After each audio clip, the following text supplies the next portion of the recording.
Welcome, ladies and gentlemen, to ABB Broadcast. It's episode 32, and I hope you enjoy it.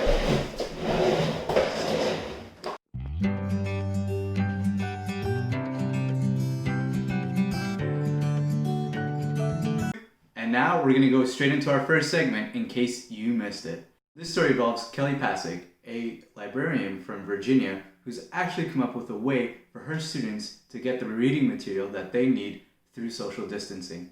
Now, she's partnered with Wing, whose parent company is Google, and this is a delivery drone service which she is partnered with so that students could actually check out reading material and be able to, use it at home. It's cool because during this time of social distancing, we're not really able to access that much material. Ms. Pasek has actually worked with the Montgomery County Public School System to ensure that this whole region is able to use the Wing system so that even throughout the summer, students will be able to get reading material or movies or videos from their local public libraries. And I guess Arthur was right. Having fun isn't hard when you've got a library card. And now, on to our commercial break. Oh! Hi there. You might be wondering why I'm eating ice cream and on a treadmill. Is it for some sort of workout regimen with ice cream? Well, no, it's actually for Ben & Jerry's ice cream, as you can see here. Comes in non-dairy and peanut-free flavors. But what the real message is if you want to stay cool throughout the summer, because right now it's just boiling in Toronto, or if you want to help a company that's doing their best to fight systemic racism, well, Ben & Jerry's is the way to go. Also, Ben & Jerry's Canada, if you're watching this, hi. And, you could always sponsor my videos. Hello? And instead of doing a feature story this week, I actually wanted to go through a main topic, dissect it, and kind of share my thoughts and opinions on this. As we're going through a tumultuous time, I wanted to share about Canada and how it's dealing with the R word. I'd like to begin with Parliament. The only thing reminding us that Ottawa and not Toronto is the capital of Canada. Well, as I was uploading my previous video, I actually looked into a case, and it was kind of weird that it was Jagmeet Singh getting kicked out of Parliament for using the R word. And I was thinking to myself, what's going on? Why did he get kicked out? Why would he even use the R word in this situation? And I'm going to now dissect this story for us. I'd like to give a quick recap of what happened in Parliament a couple weeks ago. So, Jagmeet Singh was looking for a unanimous motion to look into the RCMP and systemic racism in there. So, what he required was everybody to say yay. However, there was one MP who said nay, and that was Alain Thériault from the Bloc du Québécois. He kind of gestured to Singh in a no motion, the same kind of motion you use if your toddler was coming to you in the bathroom trying to show you a macaroni picture of an elephant, when you know that macaroni picture doesn't even look like an elephant, it's just a random blob. But this infuriated Jagmeet Singh. In fact, it infuriated him so much that he ended up using the R word, and he was asked to withdraw his comment. However, he didn't, and he was kicked out of Parliament. By withdrawing his comment, he takes away the severity of the gesture that Mr. Thériault was using. In fact, it kind of feels dehumanizing when you are kind of waved off like a child, because that's not the point of politics. The point of politics is to work together, especially in the House of Commons, who people have voted for you to represent them from each area, each district of Canada. And this is what's problematic, is the fact that not only was Mr. Singh kicked out, but Mr. Thériault demanded an apology, and the leader of the Bloc du Québécois also demanded an apology for Mr. Singh. And it's not right, because if Mr. Singh was to give that apology, he would absolve the Bloc, he would absolve Mr. Thériault from doing any wrongdoing. But we should know that Mr. Thériault was not in the right. The other excuse that the Bloc du Québécois had was the fact that they were waiting for a government-led research project on the RCMP itself. However, they should know that that gesture was uncalled for and that it was unnecessary. At least apologize for the gesture, but he didn't. And now I'm going to take a case in 1995 where the first instance of the R word was seen as unparliamentary language. In 1995, Oscar Lathlin, a member of the PA who lived in northern Manitoba, was actually trying to address systemic racism within Manitoba. However, what ended up happening was that the premier and the provincial government took offense to that. They were taking offense to being called the R word instead of dealing with what the ramifications of the R word was. Lathlin was actually addressing points that were really valid.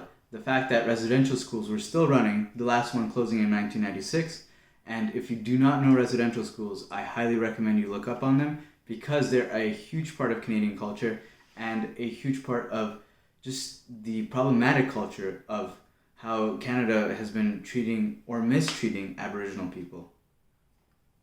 Lathlin was asked to withdraw his comment and he refused, therefore resulting in a vote for his removal of Parliament, and he was removed because there was 29 yeas to 19 nays, and this is kind of symbolic, and it's kind of crazy that the first instance of using the R word to the point where it became unparliamentary language was done by an Aboriginal person. And it's kind of symbolic because it kind of goes to show how Canada has been able to try to treat people nicely, treat people with respect and kindness. However, they look over the fact that they're very terrible to the Aboriginal people. The fact that there's been mass atrocities committed against the Aboriginal people, which is completely problematic. And I think for me, it was really telling because yesterday was Canada Day. At the time of recording, I'm actually recording on Canada Day. And it was kind of conflicting on how I should celebrate this holiday. Do I celebrate it as an immigrant who came from a war-torn country, who is very grateful for every opportunity he's gotten here? Or do I celebrate it as a blanket holiday to kind of cover the mass atrocities that happened to the Aboriginal people? Should we even call Canada Canada, or is it called Turtle Island? These are questions that I think I've been wrestling and struggling with, and because of the fact that most of Canada's history has been done by neglecting Aboriginal people. And I think for me, one of these instances, or one of these ways that this continues to happen, is actually through policing.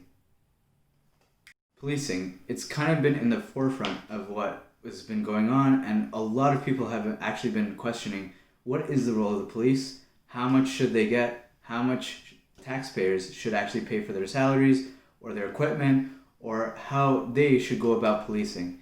Now, I think what's problematic in Canada is that we've kind of used the states to gloss over them and say, oh, at least we're not as bad as them.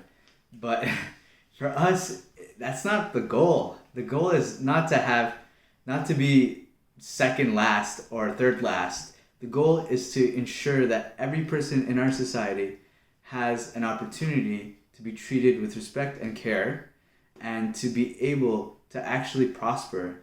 And for me, I think it's been kind of struggling. I've been kind of struggling actually, trying to figure out what my role is and how I could hold the police accountable for what they've been doing. So I didn't want to upload this video last week because there was a city council meeting regarding policing in the city of Toronto. Now, I thought this was important to add to the video, so I waited until this was done, and I guess I wanted to kind of look at that and really quickly analyze the ramifications of it. So I'll share it with you. What ended up happening was that the city of Toronto stopped any defunding of the police by 10%. This would be roughly $120 million cut from their budget in order to provide other services or to put into other services in the city of Toronto. Instead, they elected to go for body cams, which was a vote from 17 to 7 in favor of every city of Toronto police officer having a body cam. What I find was problematic was that they had an opportunity to make a stand on policing. They had an opportunity to show that they have been listening to these protests. Instead, the city of Toronto refused, and for me, I think it was kind of normal, and I wasn't really expecting them to actually defund the police, because what has happened is that a lot of times, especially in Canada, government actually like to make a good front. They like to post their black squares on Instagram. However, they do not like to take the action that is called upon by putting those black squares on the internet, or Instagram, to be fair. For me, I keep finding that every time, especially in politics, people will talk a good fight, but when it comes to their actions, they do not provide the essential resources for it. For me, it was very disappointing. I thought if there was ever an opportunity for the city of Toronto to kind of change their outlook, or for the mayor of Toronto to actually change their mindset, this would have been the best opportunity to, but however, he refused. So where do we go from here? I think for me, what I would also like to see in line with these body cams is at least a written report every time a firearm is used. Now, again, I'm not giving up the fact that I want to see the police budget defunded, because I really do.